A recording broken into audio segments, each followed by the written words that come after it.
제자들이 주님께서 주신 생명과 같은 말씀, 참 복된 말씀, 귀한 말씀, 영혼을 뒤흔드는 자유와 진리의 말씀, 아주 격정적인 말씀, 사자후를 토하면서 포효하듯이 선포해 주신 말씀, 내가 진실로 진실로 너희에게 말한다. 내 살을 먹고 내 살을 마시는 자는 결코 줄이지 않는다.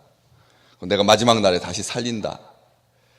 하나도 땅에 떨어질 수 없는 가장 완전한 말씀, 주님께서 해주신 말씀이 성경책에 이렇게 기록되어 있다라고 하는 것 자체가 벌써 경이로운 사건이고, 그리고 복된 일인데, 제자 중 여럿이 듣고 그 말씀이 어렵다는 것입니다. 저는 이 말씀 들으면서 굉장히 위로를 받습니다. 제 설교 쉽지 않다라고 말합니다. 다들 쉽지 않다 그렇게 말하는데, 우리 주님의 말씀 제자들이 들으면서도 쉽지 않다 했는데, 그 어렵도다라고 하는 그 말이 쉽지 않다라고 하는 말이 아닙니다. 이 어렵다라고 하는 말은 불평하는 말이죠. 주님의 제자들이니까 예수님의 말씀에 대해서 이렇게 좀 낮추어서 좀 부드럽게 표현했을 뿐이지, 주님의 말씀 듣기 어렵다라고 하는 말은 주님의 말씀에 대해서 불편하다라고 하는 뜻입니다. 제자 중에도 이 살과 피 이야기를 자꾸 하시니까 제자들이 그 말을 듣고 혹시라도 다른 사람이 들으면 오해할까 봐, 이 말도 분명히 그런 주님을 보호하고자 하는 그런 마음들이 있었을 것입니다. 분명히 있었죠. 그런데 한둘도 아니고 제자 중에서 여럿이 듣고 주님께서 해주신 말씀을 어렵다라고 말합니다. 그때나 지금이나 똑같이 설교에 대해서 평가하는 사람들이 있다는 것이죠.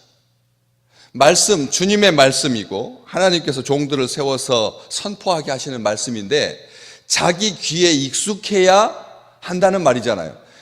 어렵다라고 하는 말은 쉬워야 한다는 말이잖아요. 설교 말씀은 쉬워야 한다. 이건 만고불변의 진리입니다. 우리 주님께서 말씀을 전하실 때 어렵게 꼬아서 말씀하시지 않으셨습니다. 저 들녘에 핀 백합화를 봐라, 저 공중에 날아다니는 새를 봐라, 하나님께서 먹이고 입히신다. 솔로몬이 가졌던 영광도 그만 못했다. 너무나 쉽게 편하게 말씀하셨죠. 그래서 많은 설교자들이 설교는 쉬워야 한다라고 하는 원칙을 고수합니다. 그리고 강단에서 또 교단에서 말씀이 선포되고 가르침을 줄 때 어렵게 가르치면 안 된다, 이런 자세가 아주 만연되어 있다는 것이죠. 우리 주님께서 어렵지 않게 말씀하셨습니다. 그럼에도 불구하고 제자 중 여럿이 듣고 어렵다고 했다는 것입니다. 말씀 들으면서 참 이런 생각 저런 생각이 얼마나 많은지 모릅니다. 누구에게 맞춰야 되느냐, 어느 수준에 맞춰야 되느냐. 학교에서도 공부 가르칠 때 1% 안에 드는 학생에게 맞출 거냐, 수준을, 아니면 80% 아이들이 들을 수 있도록 맞출 거냐. 이건 딜레마이고 갈등입니다.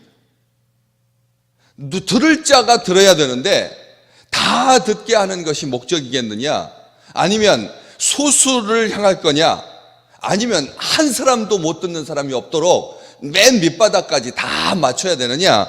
이것이 교단과 강단의 갈등인 것이죠.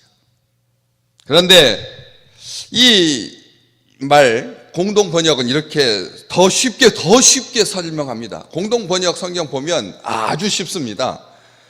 말씀이 어려워서야 누가 알아들 수 있겠습니까? 모든 인류를 대변하듯이 제자들이 여럿이서 주님의 말씀은 좀 더 낮춰야 합니다. 쉬워야 합니다. 의사소통하기 위해서, 공감하기 위해서, 교통하려면, 사람들이 경청하게 하려고 하면 사람들이 원하는 것으로 말씀해 주셔야 합니다. 사람이 원하는 것으로 말씀해 주셔야 합니다. 왜 그런 해석이 가능하냐면 이 어렵다라고 하는 말에 이 밑바닥에 있는 말 의미 중에 거칠다라고 하는 뜻이 있거든요. 어렵다라고 하는 말이 거친다, 거칠다. 이 말이 무슨 뜻입니까? 주님의 말씀이 걸림돌이 된다는 거죠. 거칠다는 거죠. 좀 부드럽게 갈아서 소화 능력을 높이기 위해서 그렇게 좀 갈아주면 좋을 텐데 씹어먹게 만드시니 이걸 소화 못 시키는 사람들에게는 걸림돌이 되지 않겠습니까? 주님께서 그걸 아시고 뭐라고 말씀하시냐면 61절에 이 말이 너희에게 걸림이 되느냐? 직접적으로 말씀하시는 겁니다. 제자들은 숨기고 자기들이 귀에 잘 맞는, 자기들이 편하게 들을 수 있는, 행하는 것은 없이 듣기만 해도 되는 그런 말씀을 원한다는 거죠. 누구나 아무도 예외 없이 제자 중이라 제자들에서도 이게 빨리빨리 할 수 있는, 빨리 들을 수 있는 최선이라고 말해주는 최고의 것, 하나님의 뜻 행하는 것이 아니라 사람들이 자기의 하는 것 중에서 최선이라고 여겨지는 그런 것들을 말씀해 주시지. 또 편법이나 불법 이런 것들은 좀 감춰주시고 수단과 과정 중요하다고 말하지 마시고 결과물만.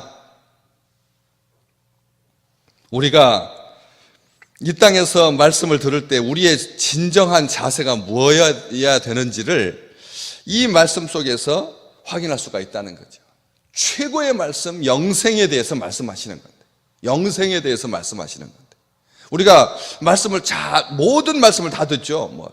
형제들끼리 사랑해야 된다. 또 땅끝까지 이르러서 내 증인이 돼야 된다. 여러 가지 주님의 말씀, 소중한 말씀들 우리가 스스로 기준을 세워서 그렇게 좋아하는 말씀들이 많지만 이 요한복음 6장에 기록되는 주님께서 내가 생명의 떡이다. 내가 하늘에서 내려온 떡이다. 참떡이다. 내 살과 내 피가 사람들, 이 세상을 살린다. 얼마나 온전한 말씀입니까? 그런데도 제자들끼리 어렵다라고, 거칠다라고, 소화시킬 수 있게끔 쉽게 해줘야 된다라고 말하고 61절 말씀해 보면 스스로 제자들이 이 말씀에 대하여 수군거리는 줄 아시고, 하나님의 말씀에 대해서 스스로 제자들이 수군거렸다.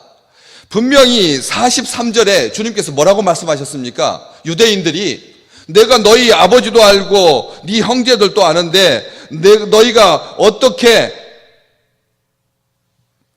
하늘에서 내려왔다고 말할 수 있느냐? 너는 땅에서 나지 않았느냐? 네 어머니가 지금 살아계시지 않느냐? 아버지가 일찍 세상 떠나서 동생들 먹여 살리느라고 목수일 하고 있지 않느냐? 이렇게 수군거렸을 때 주님께서 뭐라고 하셨습니까? 수군거리지 말라.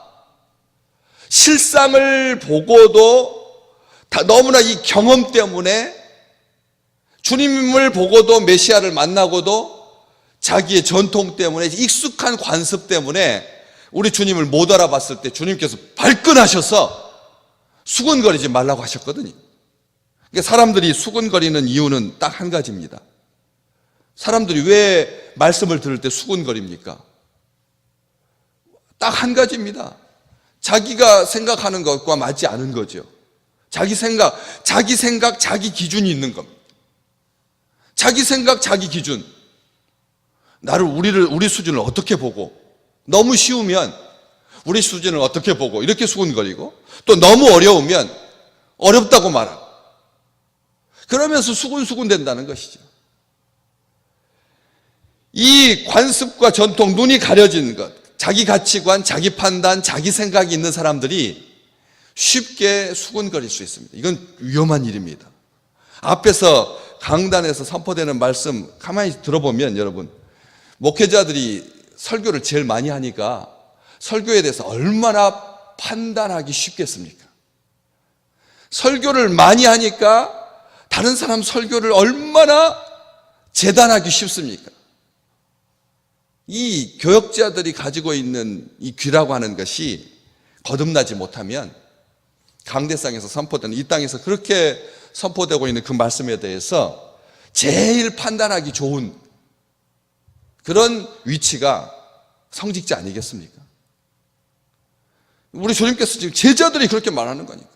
자기 진짜 주님의 제자들입니다. 여기에서는 뭐 가짜 제자가 아닙니다. 어차피 이 속에 제자들 중에 믿지 아니하는 자들이 있다. 64절에 주님께서 말씀하셨습니다.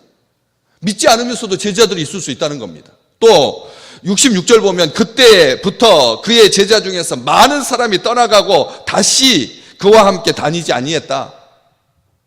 제자 중에서도 떠나가고 주님과 함께 다니지 아니하는 그런 제자들도 섞여 있습니다. 어쩔 수 없이 주의 말씀을 듣는 자리에도 믿음 없는 사람, 떠나갈 사람 있다는 것입니다. 그런데 이 제자, 그 제자들이 주님의 말씀에 대해서 주님이 말씀하시는 건데 수군수군 했다는 것이죠. 주님께서 수군거리지 말라고 분명히 하셨는데 우리가 이 주님의 말씀 들을 때 걸려 넘어지는 것이 마땅합니다. 주의 말씀은 주님의 말씀을 듣는 사람들한테 걸림돌이 됩니다. 실족하여 넘어질 수 있습니다. 그리고 그 돌 위에 떨어지는 자를 부서뜨립니다. 말씀은 혼과 영과 관절과 골수를 찔러 쪼개기까지 합니다. 불편한 것입니다. 사람을 해치해버리는 거니까. 나를 온전히 드러나게 하는 거니까. 말씀이 여러분 우리를 감싸고 우리를 용서해주고 우리를 보호해주고 우리와 함께하고 분명하죠. 하나님의 말씀 들으면 우리에게 그런 참된 자유함 있습니다. 그러나 진짜 말씀의 의미는 사람들 앞에 견딜 수 없게 만든다는 거지.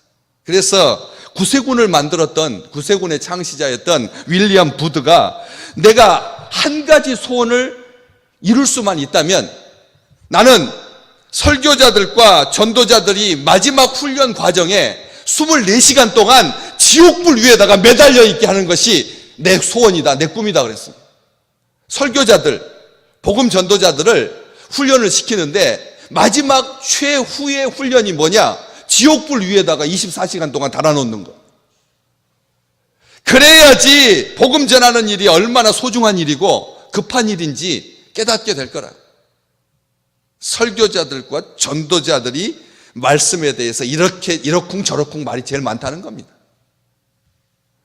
잘 말씀 사모한다고 하는 사람들이, 하나님의 대원자라고 생각하는 사람들이 중에 이렇게 말씀을 가지고 판단하는, 뭐 저 사람 어느 대학 출신이고 지금 교회가 어떻고 그러면서도 말씀은 또 저렇게 전하네. 이렇게 판단이 제일 쉬운, 완악해질 수 있는 수근수근거리는 이것에 대해서 주님께서 엄정하게 명령하고 계시는 겁니다. 너희들이 만약 62절 인자가 이전에 있던 곳으로 올라가는 것을 본다면 어떻게 하겠느냐?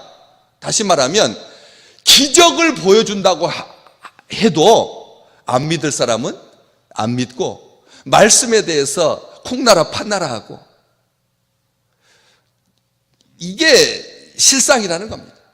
인자가 다시 나를 보내신 아버지 옆으로 하늘로 올라가는 것을 봐도 사람들끼리는 이 말 저 말 할 거라는 거예요. 진짜로 올라간 거야? 왜 올라가지? 뭐 이런 식으로 말할 거라는 겁니다. 수군수군 될 사람은 영원히 수군거릴 거라는 것이지. 우리 믿음의 식구들에게는 마른 막대기를 세워서 우리에게 말씀을 전할지라도 아멘 하실 수 있기를 주님의 이름으로 축복합니다. 막 이단 교주들이 와가지고 사람 막 겁주고 막 별 음란한 소리 다 하고 사람들 말씀할 때 막 인격 무시하고 막 반말 쌍소리하고 여기에서 아멘 하라는 게 아닙니다. 그렇죠. 여러분 그걸 구별할 수 못할 정도의 능력이라면 말씀 들을 사람이 아닌 거죠. 말씀 못 듣는 사람인 거죠. 말씀 바깥에 있는 사람들인 거죠. 끊임없이 우리 찬양 예배 때 우리 부교역자들도 다 설교합니다. 제가 계속 설교하다가 이 목 안정해야 된다 그렇게 하셔서 우리 부목사님들이 우리 파트타임 교육 목사님들까지 다 설교합니다. 그러면 그 말씀 들을 때 어떤 자세로 들으십니까? 큰 무당 할 때 그게 효험이 있고 작은 무당 하는 것은 찌꺼립니까? 우리는 그렇게 여기지 않습니다. 내 아들보다도 더 어린 나이들인데 이제 내 아들보다도 더 어린 나이에 주의 종들이 강대상에 서서 말씀 전하면 얼마나 우리가 충분히 아시잖아요. 아직 어설프구나, 아직 덜 익었구나, 뭐 이런 말도 하시는 분도 있고, 그리고 자기만 생각하는 분도 있고. 근데 그런 과정을 통해서 하나님께서 자기의 종들을 말씀을 선포하는 선한 도구로 그렇게 이끌어 가시거든요. 그런 기대를 가지고 말씀을 듣는 것 뿐입니다. 오늘 나에게 주신 그 말씀, 어떤 때는 주님이 직접 오셔서 말씀을 전하고 주님이 직접 하늘로 올라갈지라도 사람들은 판단하고 사람들은 수군거리겠지만, 많은 이들이 떠나갈지라도 진정 주님의 발치 아래 앉아서 주님의 말씀을 경청했던 마리아와 같이 우리가 말씀을 들을 때 이런 말씀 자세로, 생명의 말씀, 오늘 말씀 63절 살리는 것은 영이다, 육은 무익하다, 내가 너희에게 이른 말은 영이요 생명이다. 오늘 나에게 주시는 말씀이 내 영이고 내 생명입니다. 내 영혼과 딱 맞는 거죠. 내 영혼을 사랑하는 주님의 말씀은 내 영혼을 사랑하시고 나에게 생명을 주시고 나에게 자유를 주시고 나에게 해방을 주시고 나에게 치유를 주시고 나에게 회복을 주신다는 것을 늘 의심 없이 믿는 귀한 백성들 되시기를 주님의 이름으로 축복합니다.